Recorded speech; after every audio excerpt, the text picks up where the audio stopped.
बढ़ाएगा। राजकुमार तैयार हुआ, एक तगड़ा घोड़ा चुना और साथ में सोने चांदी से भरा थैला लेकर जादूगरनी के ठिकाने की ओर निकल पड़ा। रास्ते में एक बूढ़ा मिला। उसने पूछा, कहाँ चले हो पुत्र? राजकुमार ने दृढ़ स्वर में उत्तर दिया, जादूगरनी का सिर लाने। बूढ़े ने माथे पर हाथ मारा। अरे भोले, वहाँ जाने के लिए तुम्हें साधारण घोड़ा नहीं, उड़न घोड़ा चाहिए। उस पहाड़ के ऊपर से गुजरना होगा जहाँ शेर चीते टहलते रहते हैं। ये घोड़ा तो तुझे और स्वयं को दोनों को उनका भोजन बना देगा। राजकुमार बोला, पर ऐसा उड़ने वाला घोड़ा मिलेगा कहाँ से? बूढ़ा मुस्कुराया और बोला, रुको मैं लाता हूँ। क्षण भर में वह ओझल हो गया और जब लौटा तो साथ था एक दिव्य अश्व जिसका तेज ऐसा मानो बिजली बादलों को चीर रही हो। पंख फैले हुए, आंखों में अग्नि और टापों की गूंज मानो आकाश को हिला दे। वह बूढ़ा ज्ञानी अश्व को सौंपते हुए बोला, पुत्र अब ध्यान से सुनो, उस मायावी जादूगरनी को सीधे मत देखना वरना अगले ही क्षण पत्थर के बन जाओगे। उसे केवल एक विशेष शीशे में देखना होगा और वह शीशा तुम्हें कहाँ मिलेगा यह भी मैं बताता हूँ। फिर बूढ़ा रहस्य खोलते हुए बोला, यहाँ से कुछ दूर एक संगमरमर का महल है। उसके चारों ओर बागीचा है जहाँ खूबानी के फूल खिले रहते हैं। उसी महल में रहती हैं दो अंधी स्त्रियां, पर उनके पास एक ही आंख है। हाँ, केवल एक आंख जिसे वे बारी बारी से इस्तेमाल करती हैं। उसी आंख के साथ उनके पास वह जादुई शीशा भी है जिससे तुम उस जादूगरनी की ओर देख सकोगे। सावधान रहना, वह डायन अक्सर एक हरे भरे मैदान में जाती है जहाँ फूलों की खुशबू मदहोश कर देने वाली होती है, पर वही खुशबू तुम्हारे प्राण भी हर सकती है। अतः उस मादक गंध से बचना और याद रखना, जादूगरनी की छवि केवल शीशे में ही देखनी है, अन्यथा तुम्हारा शरीर पत्थर में बदल जाएगा। राजकुमार ने कृतज्ञता पूर्वक वृद्ध के चरण स्पर्श किए और उड़न घोड़े पर सवार होकर हवा को चीरता हुआ निकल पड़ा। पर्वतों पर फैले शेर चीते, नाग और हिंसक पशु उसे निगलने दौड़े, पर घोड़ा नभ में इतना ऊंचा उड़ रहा था कि वे केवल दहाड़ सुनाकर रह गए। कुछ ही समय में उसे संगमरमर का महल दिखाई दिया जिसकी श्वेत दीवारें धूप में ऐसे चमक रही थीं मानो चांदनी धरती पर उतर आई हो। राजकुमार ने मन ही मन सोचा, निश्चय ही यही वही स्थान है जहाँ वे अंधी स्त्रियां रहती होंगी। महल के भीतर जाने का साहस न जुटा सका, इसलिए बगीचे में ही मंडराने लगा। शाम ढली और तभी वे दोनों स्त्रियां भोजन कर बाहर आ पहुंची। राजकुमार झटपट एक पेड़ पर चढ़ बैठा ताकि उनकी दृष्टि में न आए।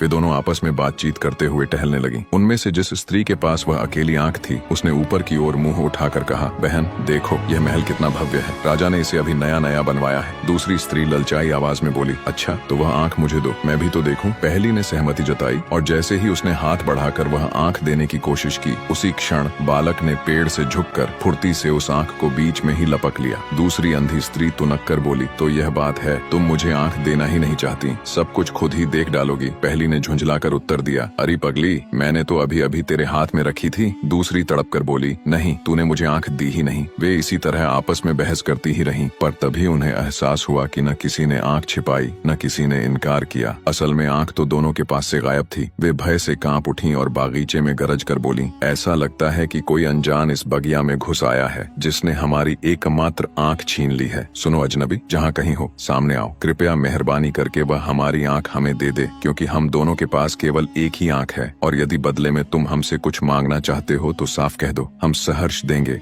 पेड़ पर छिपा राजकुमार अब और चुप न रह सका। वह नीचे कूदा और निर्भीक स्वर में बोला, हाँ यह आंख मेरे पास है, बदले में मैं तुमसे केवल वह जादुई शीशा चाहता हूँ जिससे मैं उस जादूगरनी को देख सकूं। मैं उसी के वध के लिए निकला हूँ। दोनों अंधी स्त्रियां राहत की सांस लेकर बोली, अच्छा तो यही बात है, पहले हमें हमारी आंख लौटा दो, तब हम वह शीशा तुम्हें सौंप देंगे। राजकुमार ने वह अनोखी आंख लौटा दी। दोनों ने मिलकर उसे फिर से लगाया और महल के भीतर चली गयी। थोड़ी ही देर बाद वे हाथों में एक चमचमाता शीशा लेकर लौटी और बोले, यह लो, यही वह दर्पण है जो तुम्हारी रक्षा करेगा, केवल इसी में देखना, तभी जादूगरनी का जादू बेअसर होगा। राजकुमार ने शीशा हाथ में लिया और धन्यवाद देकर अपनी अगली यात्रा पर बढ़ चला। रास्ता लंबा था पर शीघ्र ही चारों ओर वातावरण बदलने लगा। हवा में ऐसी मादक खुशबू घुली थी कि सांस लेते ही तन मन मदहोश हो उठे। जैसे जैसे वह आगे बढ़ता गया, फूलों की महक और भी तीखी होती गई। वह अब उस मैदान में पहुंच चुका था जहां दूर दूर तक रंग बिरंगे फूल खिले थे। फूलों के बीच एक महल खड़ा था, यही उस जादूगरनी का महल था। और देखो, वह जादूगरनी स्वयं फूलों के बीच विचरण कर रही थी। उसका रूप किसी मोहिनी अप्सरा जैसा था, पर आंखों में ऐसा विष कि जिसकी एक झलक ही प्राणहर हो सकती थी। राजकुमार ने घोड़े को थोड़ी दूरी पर रोका, अपनी पीठ फेर ली और कांपते हाथों से शीशा उठाया।